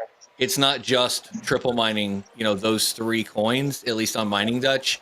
They do profit switching as well. So because it'll always mine Doge and probably Bells at the moment because those are more profitable, but it'll switch out the Litecoin if any of the other script coins are more profitable at that time. That's pretty cool. Yeah, it is. Z That's neat. Pool, there's another one that does that too. But they do that for all the algorithms that they support. So SHA-256 script. There's a couple other ones on there. I don't know. Retro Mike would know more about that. Smash the like, bro. It says 2-year payback is pathetic. These ASIC little men are thieves. Did you see Yeah, what I mean- Brian Hollywood wrote in the chat earlier? He said, Not Now earlier. that makes the return the end of February. Nebula. Everywhere. So this is so gonna be my final. This is gonna be my final test with this AL0, right? For small miners, I've done the iPolos. I've had the gold shell mini boxes. This is the last small miner I'm ever gonna freaking buy, and if I don't make my money back, I'm never ever gonna recommend one ever the hell again, because they've all just been a waste of money, and they never pay anybody back or make anything. It's just empty promises, and they're just selling you hopium. The first batch has made their money. Okay, back so no, with so technically I'm on the AL0, right? That's the first batch, right? So technically so I you could should that do well, then. right? Yeah, right.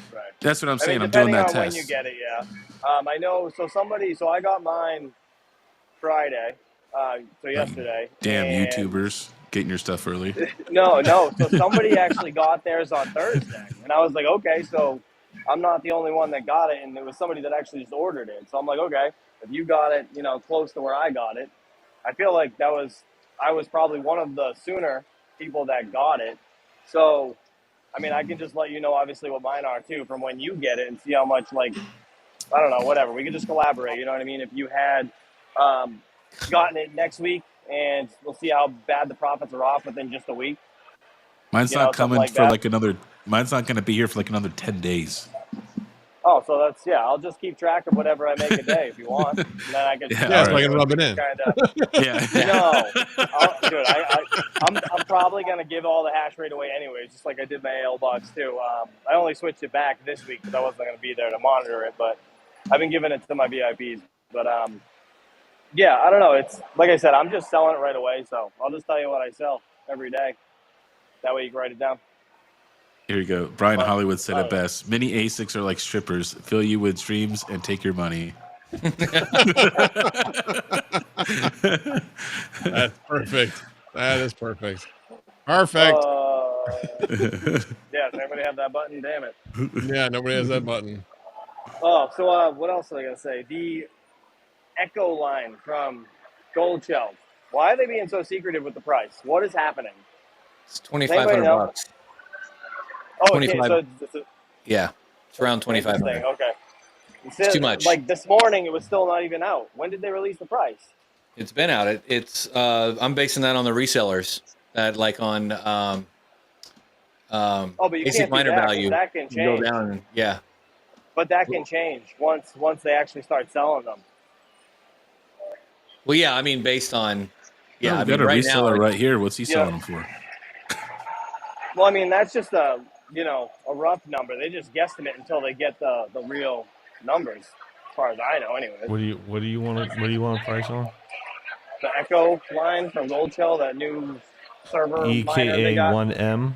yes. Yeah, it'll probably go for around 2,400. And We'll have to how see. much? But I just don't get why they're so secretive about like just posting it. Just post the price. Like why? I don't know. they're It's just a very draw. today. It's just it's a marketing tactic that's been overused for Well, I mean, think about years. it. When somebody came out with a price, I forget what it was, but there was some crazy miner that they like priced it out at like over 50 grand. And you're like, what? I'm like, oh yeah, just kidding. We really are pricing it out at like 32. It just creates Yeah, that was what's the word? It just creates buzz. You get people talking about it like we are right now. It's working. But dude, like what I think with Gold Shell, not trying to shit on anybody, but at the same time, it's like their prices have been insane. And for them to like be so secretive about it, it like almost just pisses you off. Because I said it to the guy, I was like, why? Why aren't you just posting it? You just said it's not public yet. He didn't give me a straight answer. So like, all right. I think I don't get it because you hype it all up for your 5th year anniversary and then you don't tell anybody for 3 weeks what the price is. Like, you should have had it ready that day. I don't understand. I don't get it. You know what I mean? When you're advertising something, you want to let it go and be like, all right, let's see how many sales we can get that day. It just makes no sense. I think AlphaPex is going to give iPolo and Gold Shell a run for their money. Oh, yeah. Just like Ice River, same thing. Yeah, they're gonna give, especially, I mean, even Ice River as well. Yeah, these guys are gonna give them a run for their money, and Gold Shell's got to do something different. Well, problem right now, is- from what I've heard, I mean, AlphaPex is still very new, but I haven't heard of anybody having any problems with their AlphaPex units. Have you guys heard of anybody having any problems? Nope. You couldn't say the AlphaPex same has been thing for rock Ice River solid. when they first came out. Certainly been- can't say the same thing about Gold Shell. Nope. AlphaPex has been rock solid, man. They've been their ASICs are rock solid. I showed you that picture. They all hash at the same. level. All of them. They're not like Because they're not pushing them to their absolute limit. They're pushing them to something that's reasonable so that the damn thing lasts. Yeah, I think AlphaPex units are made very well, and just when you go and you talk to these guys too, and you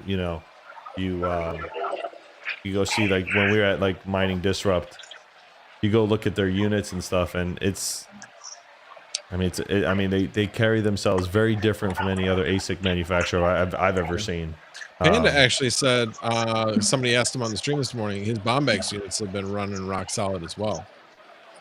I have no experience with the Bombax stuff, but I wouldn't be surprised if a lot of these new companies are coming out trying to outdo some of the older players and take their market share. And they will. Gold Shell's always behind, though. It's like, okay, you're advertising this as a home miner. It's 5.5 terahash at 1800 watts. Like, you can't plug that into, I mean, unless you got I don't even think with a 20 amp, but it's I don't know. Most new homes have 20 amps, 120s, but I don't even.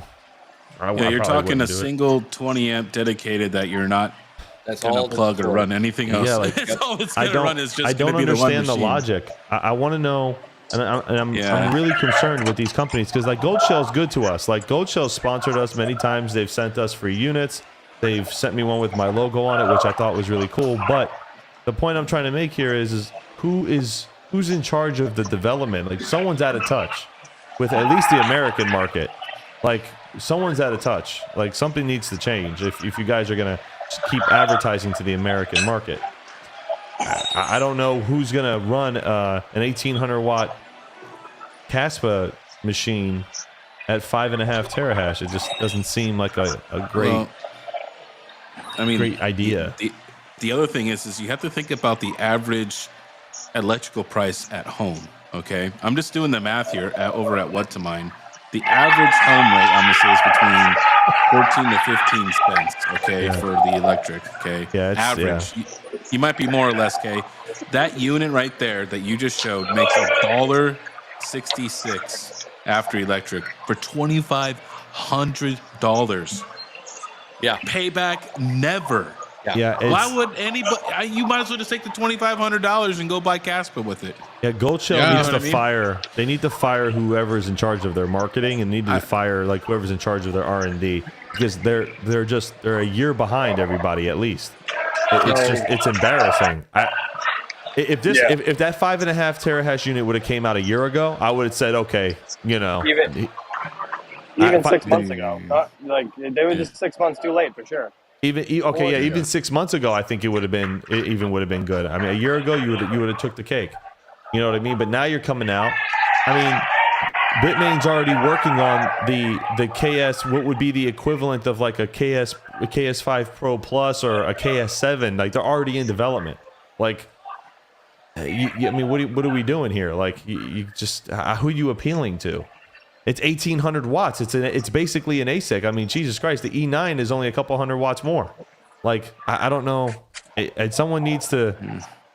I've never recommended Gold Shell, but that's probably why they don't ever sponsor me or send me anything. But but I'm brutally honest. I'm going to be honest. Like, I don't endorse stuff that I'm not going to use. Right?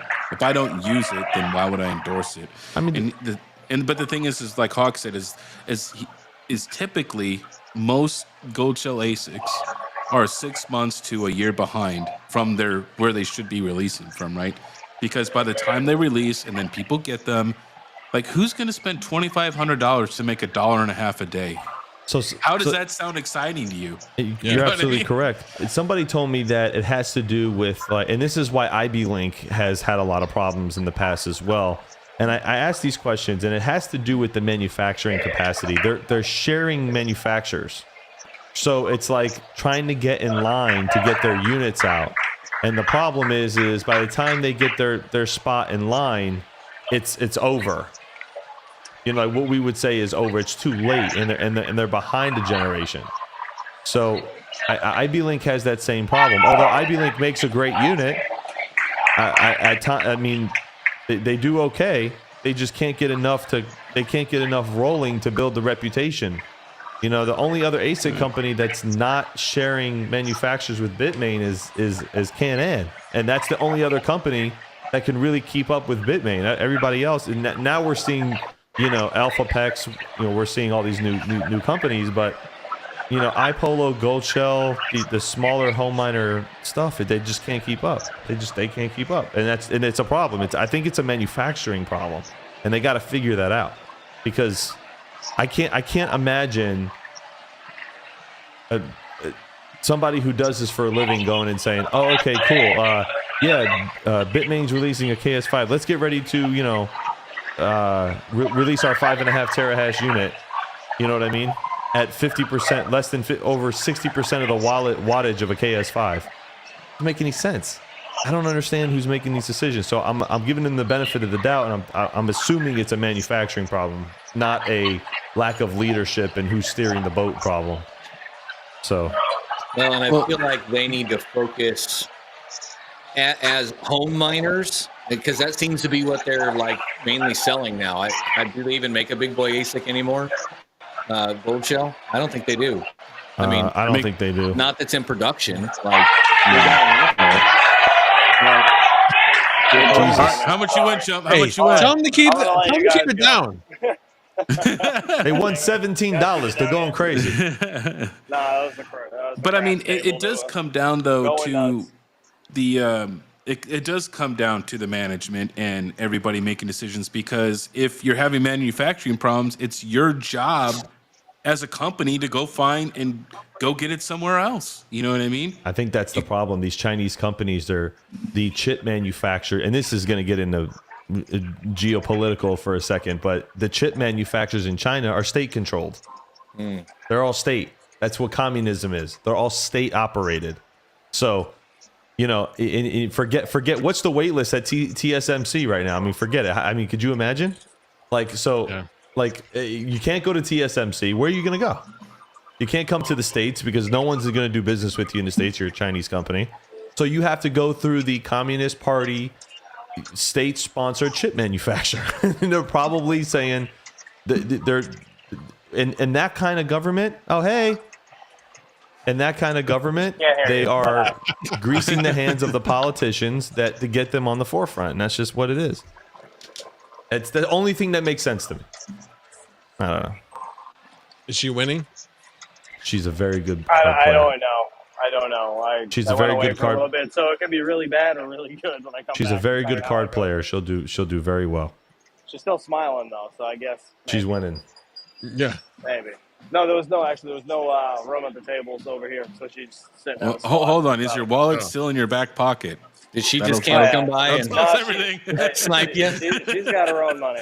I don't have to worry about that. Thankfully. You kidding me? We always That's kept a separate sugar bank mama accounts. right there. I never didn't do that shit. That's a sugar To be mama. honest, like So- combining banks and stuff. No, not happening. Sorry. I don't do that Never shit been either. like that. Nope. Your money's your money. Nope. My money's mine. We got one bank account. We share for the kid and his expenses, and that's it. Yep. But Yes, I sir. digress. That's a different live stream. So, Yeah. With that being said, I'm going to be taking off. I appreciate you guys letting me on, but yeah, just everybody that's like in the chat, please know like these miners that are coming out. Don't, in my opinion, I wouldn't rush to buy anything right now. I would just purchase the coin and see what happens with this lithium thing. Once the new things come out in a couple months, then make the decision then. But don't like run to go buy one of these machines now because you're probably going to regret it. That's just the honest truth. But yeah, appreciate you, Max. Thanks for I having thought me that on, was buddy. your outro. All Sorry. right. Appreciate you coming on. Yeah. Thanks, boss. Enjoy yourself, I'll bro. see you guys later. All All right. See you later. I'll see you soon. You know, Later. He makes a point because remember when iPolo came out with that GPU unit? It looked like a GPU, and Panda got Yeah. it, and then it what was the point of that whole thing? Like, what a waste! To be different.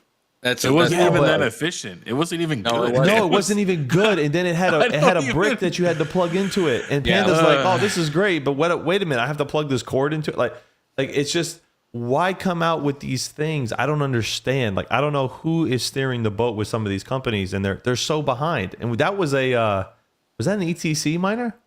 Yeah.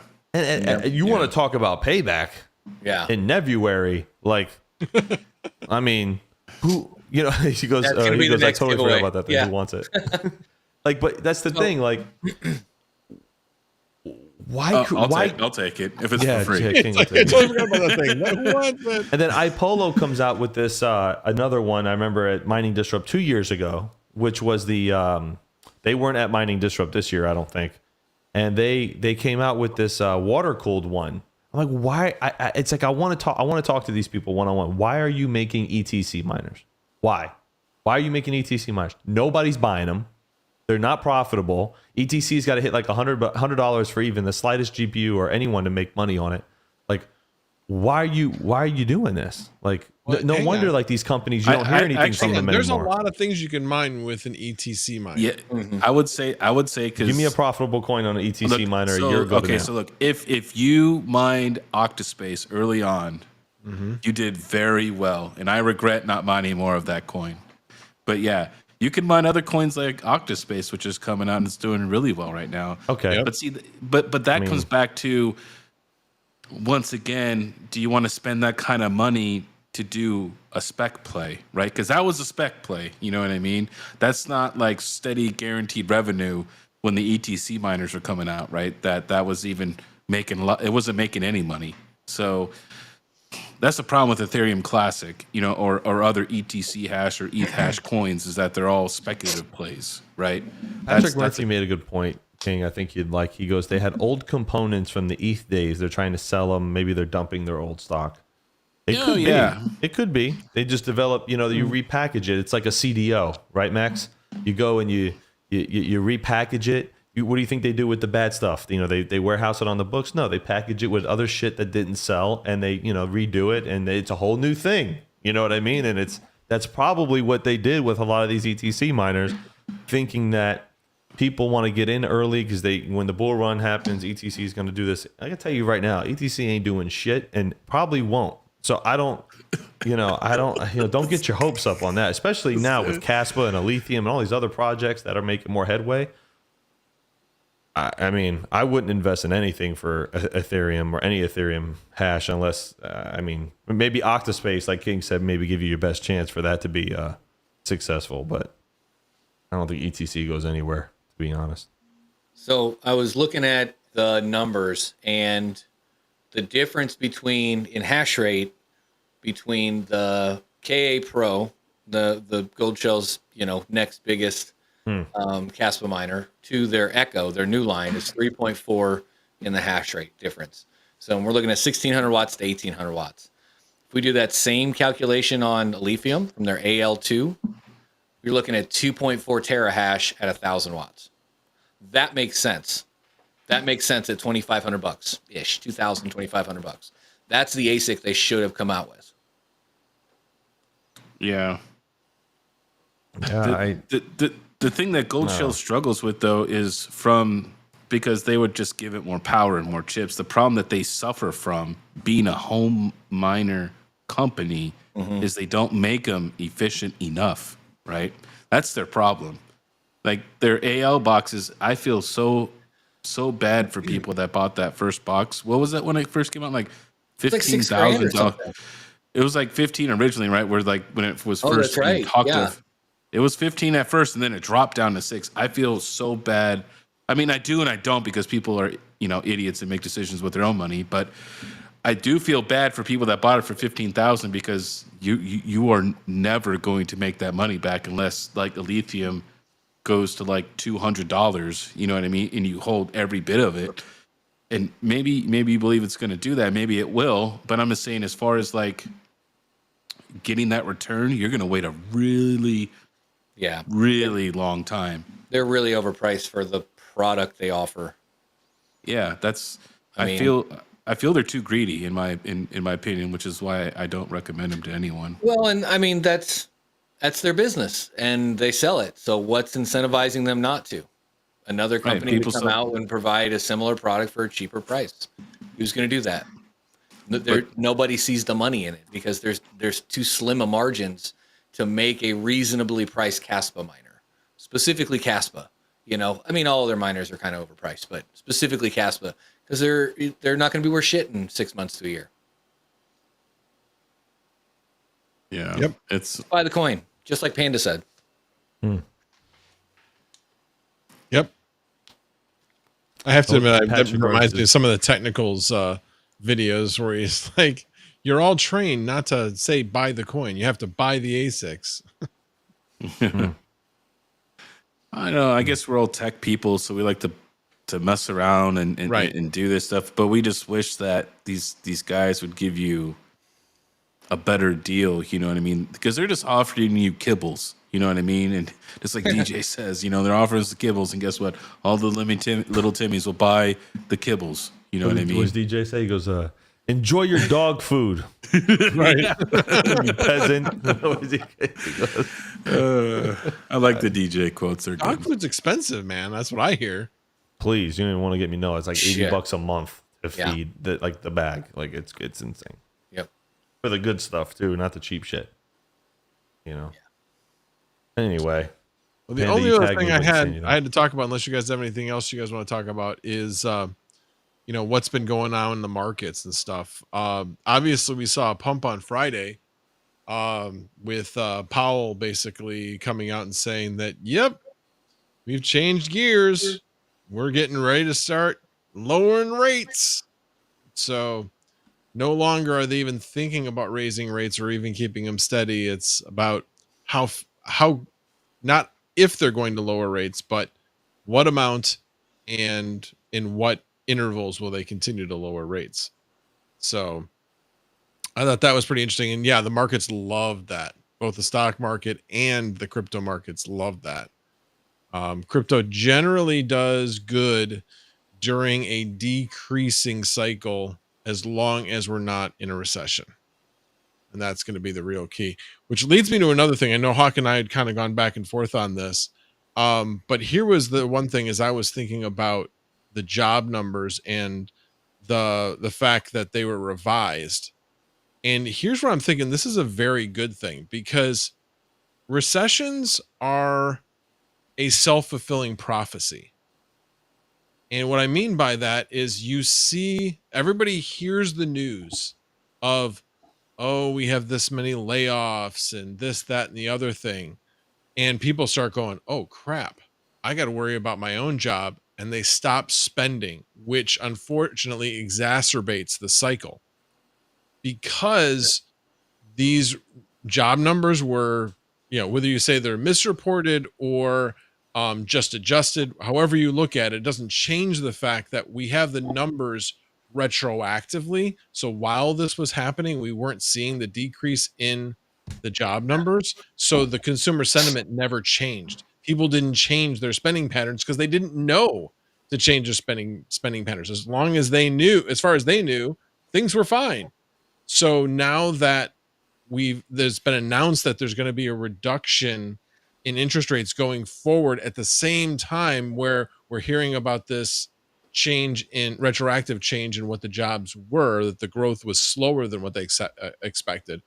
I actually think that that's a good thing, because it gives the consumer something to look forward to as far as interest rate decreases, while at the same time, yeah, okay, they found out that the job market wasn't as good. So anyway, I was just curious if you guys had any thoughts on that. It was a huge discrepancy though. It was 800,000 on one end, and the real number was like 120, 130. Like, Yeah, that's and a it's huge. the way that they measure it. I mean, one is measured on correlative things that they can like take right then, while the other one is done on the actual numbers, you know, the real numbers, and it takes longer to gather those real numbers, which is why you have these adjustments. It's the first time I can ever remember of it being that huge, though. I mean, a lot of the good. jobs that in the last 3 years that were added were people that were going back to work as well. So what's the real number of new jobs that were added versus a lot of people coming back from the lockdowns and restrictions? You know what I mean? Like, it's a question. Like, no, because I get that, but that's not real. We're not talking about the last year. That's like 2001, maybe into the it's not 2001, 2021, Yeah. maybe into the end of 2022, but that really has nothing to do with 2023. The free money was gone at that point. There were no lockdowns. People were less concerned about COVID at that point. So yeah, I see that being more important, like sometime in 2022 is when that kind of stopped. Yeah, I don't I just it's just a huge discrepancy. I don't know. It just doesn't make any sense. Yeah, because But the hey, huge discrepancy though is over the last, I think they said 9 months, I think is what it was. So it wouldn't be because of people going back to work or anything like that. But so question. So I saw Intel has laid off like 15,000 people or some crazy number like that. I think it was the article. There's a bunch that have 15,000. laid off a lot. Yeah. So, but is that now? Do you think that because Intel's got a perfect storm? They had a really bad release of some their latest generation that just completely went terrible. Got a lot of bad press.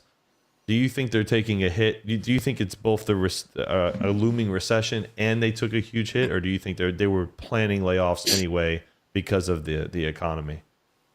This is the cycle that a lot of companies are going through right now. Is they don't have, because of where the cost of money is, they can't make more than what they could make by putting their money in the bank.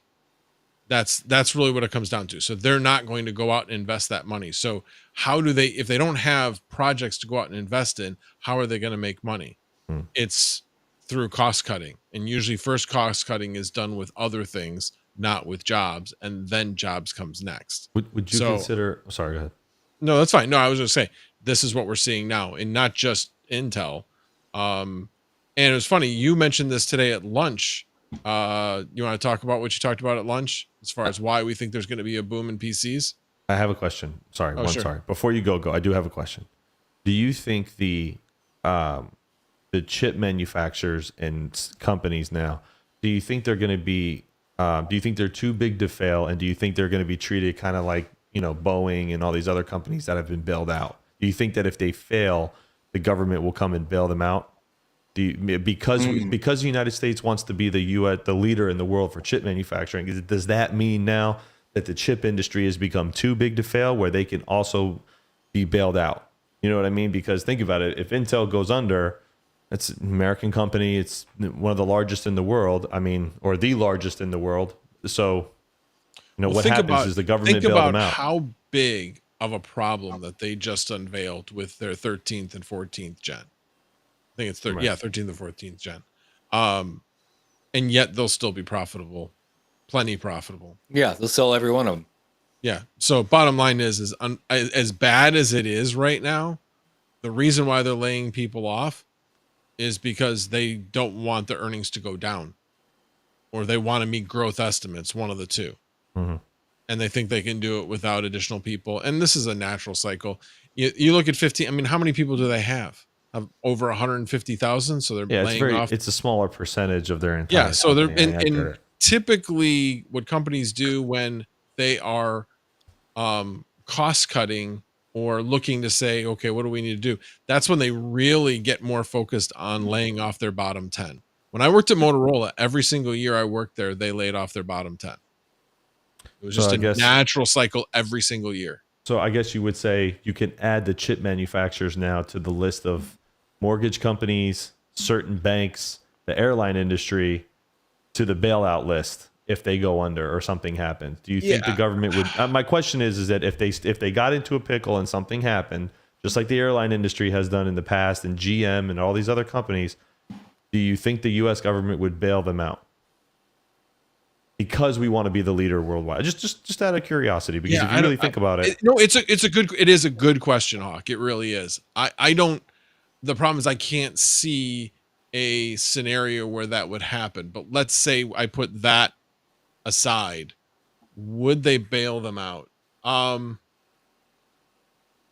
don't think it's beyond the realm of possibilities. That's for sure. Because I think it would really depend on the circumstances. I think they're extremely more important at the moment, given geopolitical issues around the world. They're extremely more important than the auto industry or the airline industry, as far as if you're going to triage an industry and who to bail out at the time. Yeah, you have to bail out that industry, especially the American companies, right? So I mean, if you think about it, we're already bailing them out.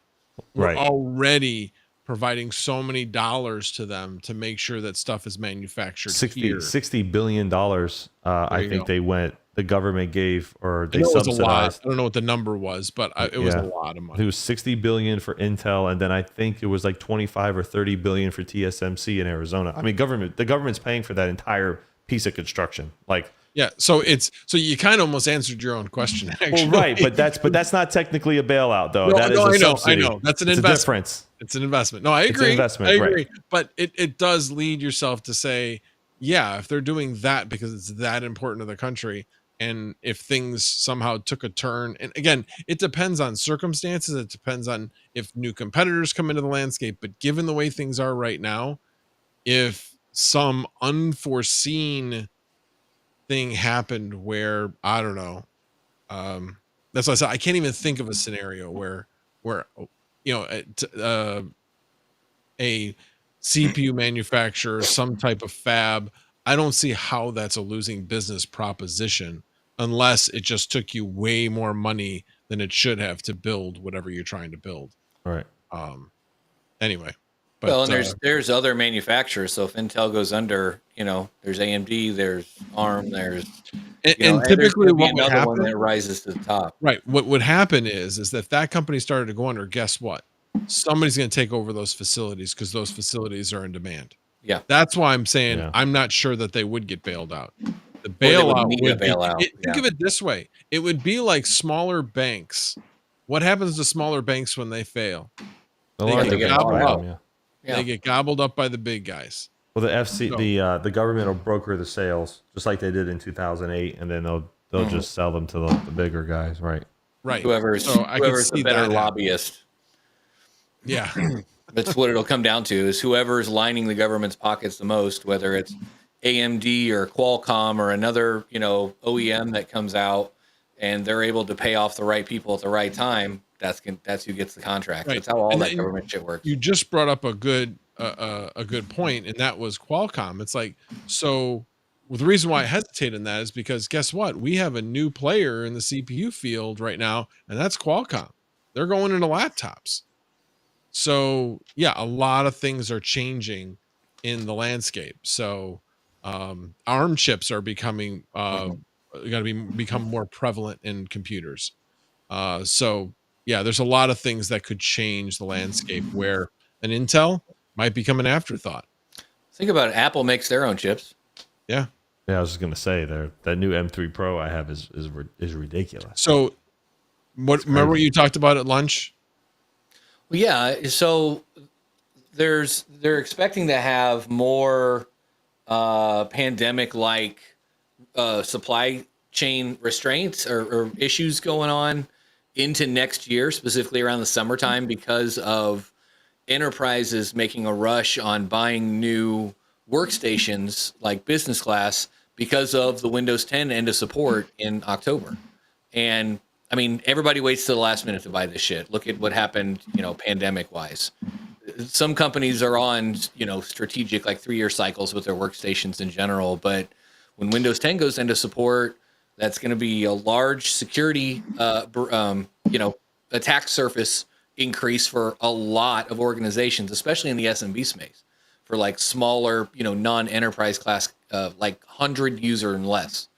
And that's going to be one of those determining factors of, what's available now versus what's going to be available this time next year when the oh shit moment happens. And because Microsoft nerfed the upgrade path for existing hardware on Windows 11. Yeah, you had a way of getting around the Windows 11 hardware requirement. Mm-hmm. So it's going to be a similar scenario. We've been pushing for our customers for a year, and we're still doing a push on it. On, if you've got Windows 10 out there, our RMM system can tell if you do or don't pass these benchmarks. In fact, we've got a whole freaking spreadsheet with it. We just say, here, these are the machines that you need to upgrade. You should probably do it now. So you think okay, so because of the end of support for Windows 10, do you think it's going to require them? They're going to go get all new hardware as well. I mean, a lot of them are going to have to. Yeah. Really? A lot of these machines are, it seems like anything that's older than 2 years old, Windows 11 is not compatible with. And there was a workaround for it for the longest time. That you essentially at boot up, you would do, was it Control Shift F10? It would take you to a command prompt. You type in a couple of commands in regedit and you get past the TPM and CPU requirements. Those are the big ones. If it has a TPM module in it, whether you have it turned on or not, to enable BitLocker and stuff versus, and then the CPU minimum requirements as well. If it doesn't pass those two specs, it won't allow you to install Windows 11 on the machine. And that's fine. Windows 10 isn't going to break, but it also isn't going to get patching, security updates, or any of that shit after October 14th or whatever it is. And a lot of customers think they can buy the extended security upgrades, the ESUs, but you can't unless you have already been in that program from the start. You can't just go out and buy it. It's specific to the licensing on the OS. Ubuntu for life. Yeah. I mean, So from a home user perspective, do you recommend people switch over to Windows 11 at this point? I'm not going to until I have to. Well, okay, that's where I'm at. That's why I was like, I heard you 11, talking not about really that, and I was having like, issues with well, should we be going to Windows 11? And his answer is, hell no. I mean, it depends. I've got the majority of my network is pretty tight. It could be a lot tighter for sure, but I don't know. I've actually got dual boot on this machine, so it wouldn't take much for me to just start booting to 11 instead. Yeah, I've debated on it, and I suppose when my work computer, which I think is probably going to be pretty shortly, goes to Windows 11, I'll probably switch to Windows 11 at home at that point just to get used to it. But yeah, I have tried not to do it. I will say what you're saying. We're on a 5-year lease schedule, so anything that's over 5 years, they are putting on a huge push to get those off of their network. So yeah, we had 2 computers that were one was 6 years old, one was 7 years old, and they're like, yeah, those are not happening anymore. So I'll probably trade out mine, which is like 3 years old, for one of the new ones, and then make that one. Like we have just like a training computer that's all it's used for. So it doesn't need like the high power computer or anything. So I'll take the new one for myself.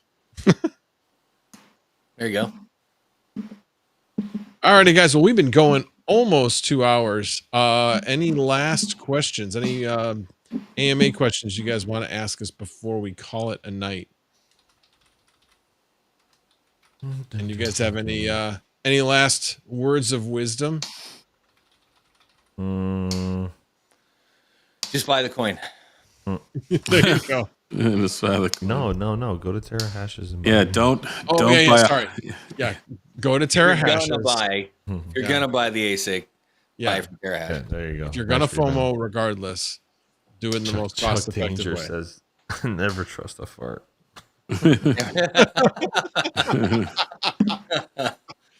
Oh, That's my God. definitely the quote of the night. Oh my Definitely the gosh. quote of the night. Mine out of spite, I like that. Fight. says Michael Cartwright. Yeah. I'm still mining zealous. Been going up in price. Been pretty nice. Up over $10 now. Yeah. The age-old question: PUBG or CS2? I'm getting tired of PUBG.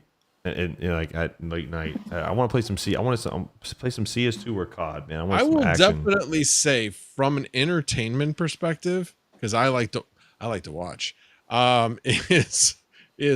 to watch CS2. CS2 is That was great look, Hawk. I like that. That was good. yeah, As I like to watch CS2. That's entertaining because there's strategy involved, and you guys are talking to one another about who's where, and I don't know. That's pretty entertaining. Well, COD just had a huge update, so I don't know if a lot of people are gonna do it at the moment. They have a huge 100 gigabyte update. I don't know why, but they do. So, Alrighty, guys. Well, there it goes. we are going to call it a night. It's 2 hours. I appreciate you guys all being here. Appreciate you 3 being here as well. Thought like it was a good show. Hope you guys liked it. And so I think Chump Change is going to be back next week. And he will be on his channel next week. Other than that, obviously, I will be on Monday, doing Mondays with Max. And Mining King and Hawk will be on Tuesday night doing Terra Hash Tuesdays. And then most likely Hawk will be on Thursday as well. So, alrighty, guys. Thanks again for being here. I appreciate it. Hope you guys enjoyed it. If you did, please hit the like. If you didn't, hit the dislike. I'm not afraid Oh, of the wow. down arrow. Tell me what you Jesus Christ, think. Here we go. Uh, Maybe like 70 dislikes. interaction, man. You know the way the YouTube algorithm works, whether it's up or down. Anyway, and if you did like this type of content, would appreciate a subscribe as well. Alrighty, guys, have a good night. Appreciate you all being here. General is out. See you later, guys.